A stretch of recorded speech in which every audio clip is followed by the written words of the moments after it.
Grabe ito. Ito, pakinggan po ninyo. Ako natatawa na lang. Alam kung bakit. Isipin mo ang ibang sektor ngayon ay nagre-react tungkol daw sa kahalagahan ng mga bayani. Di ba? Parang pagka pinag-usapan ng mga bayani, wow, bayani, paano ba naging bayani ito? Di ba? Kaya napapag-usapan ito matapos nga pong lumabas yung bagong pera ng Bangko Sentral ng Pilipinas na inaprubahan ng gobyernong ito under President Marcos na inaalis na yung mga mukha o picture ng mga bayani at sa halip ay pinopromote nga po ang mga ibon or hayop na dito lang matatagpuan, makikita sa Pilipinas. Aba, nag-react sila. Naalala ko si Bam Aquino yata, dating senador, na alam natin mga Aquino sila, isa sila sa tinamaan dahil nawala si Cory at si Ninoy sa 500 piso. Pero meron namang Rojas na nawala rin, merong Osmeña, merong Abad Santos, merong Lim at iba pang mga bayaning nawala sa ating pera. Bakit yung iba hindi naman gaano nagre-react? Di ba? Pangalawa, ito po yun eh. Kung talagang tayo ay sumusunod at ating ginagalang at nagiging magandang huwaran o halimbawa ang mga bayani, dapat hindi tayo ganito ang buhay. Di ba? Nakuha nyo? Kasi yung mga bayani nagsunog ng kilay, nagtaya ng buhay para sa ating bansa. Pero matapos ba nilang gawin ang kailang pagiging bayani, ginawa ba nating halimbawa sa ating kabataan? O kung hindi man sa kabataan, ginawa bang halimbawa ito ng mga politician? Nagtatanong lang po. Kasi ngayon, kung ikukumpara ko, at siguro ikukumpara din nyo ang mga politician ngayon, kumpara nung araw, 50 years ago, 40 years ago, aba ibang-iba. Ngayon sumikat lang, nakilala lang, senador na, kandidato na sa iba't ibang posisyon sa pamahalaan. Ang marami yata dyan, hindi nga alam kung paano ba nagiging bayani ang isang tao.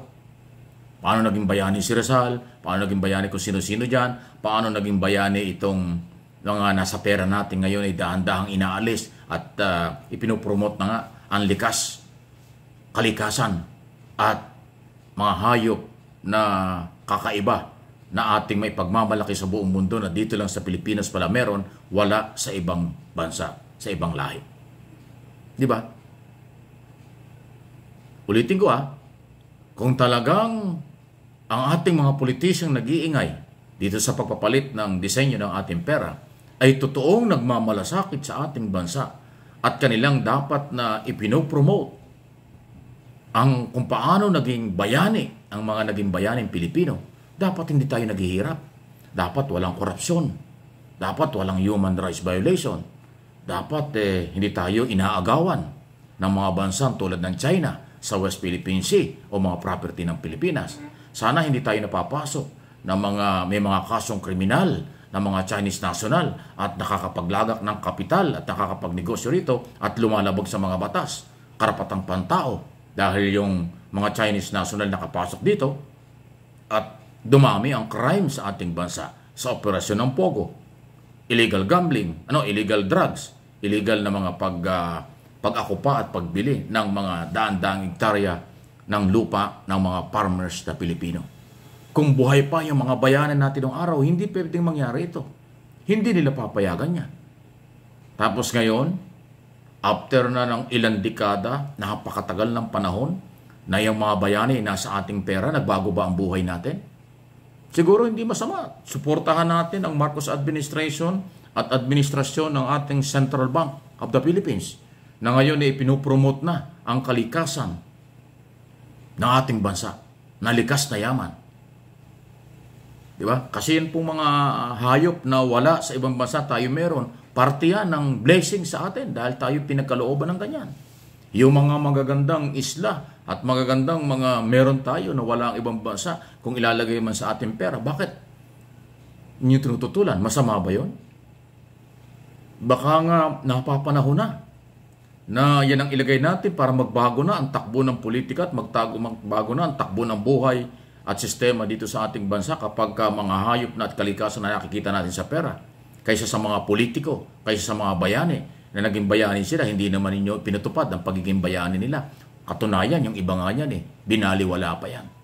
Kasi yung mga naging bayaning yan, hindi naman kurap. Yung mga naging bayaning yan, napatino nila ang gobyerno. Ay ngayon, ano bang nangyayari? Kung hindi matularan at hindi masundan ang kabataan, dapat ang mga politician, both politician, administration na politiko, o oposisyong politiko, o independent na politiko, dapat sa inyo nanggagaling yun. Kayo ang nag-uumpisa. Paano pangalagaan ng likas na yaman? Paano pangalagaan ang pera ng bayan? Paano dapat kayong irespeto na para ding bayani bilang mga halal na opisyal ng ating bansa? O appointed kayo ng appointing power sa iba't ibang posisyon sa ating gobyerno. Di ba? Anong inyong masasabi dyan? Kaya ko po pinapaliwanag ito kasi ako'y mas naniniwala yung mga bayani hindi dapat mawala. Pero hindi ibig sabihin na wala sa pera, mawawala na sila. Nandiyan na yan sa kasaysayan. Nasa ating mga libro na yan. Nakaguhit na yan sa kasaysayan na sila'y mga bayani. Hindi sila mawawala. Sa pera lang nawala ang kanilang mukha, nagreklamo na kayo. Di ba? Tao lang naman yan pare-parehas. Ngayon bago na ho yung disenyo, baka sakaling ito na yung pagbabago. Aber, kayo mga politiko, napabalik-balik sa mga posisyon sa ating pamahalaan. Naipakita na ba ninyo ang kahalagahan ng mga bayani? Sinundan ba ninyo ang yapak ng mga bayani? Palagay ko hindi. Iulitin ko. Kung sinundan nyo at ginawa nyo ang pinaglaban ng mga bayani, mayaman na ang Pilipinas. Nabawasan na ang matinding korupsyon ng bansa. Nabawasan na ang paglabag sa karapatang pantao. Nagpantay na ang mayaman at mahihirap. Ngayon po, kabaliktaran ng lahat Kaya nga, kung buhay lang ang ating mga bayani, kayong mga politiko na maiingay, kaliwat kanan, kayo ang sisisihin nila. Hindi ang mga mamamayang Pilipino mahirap.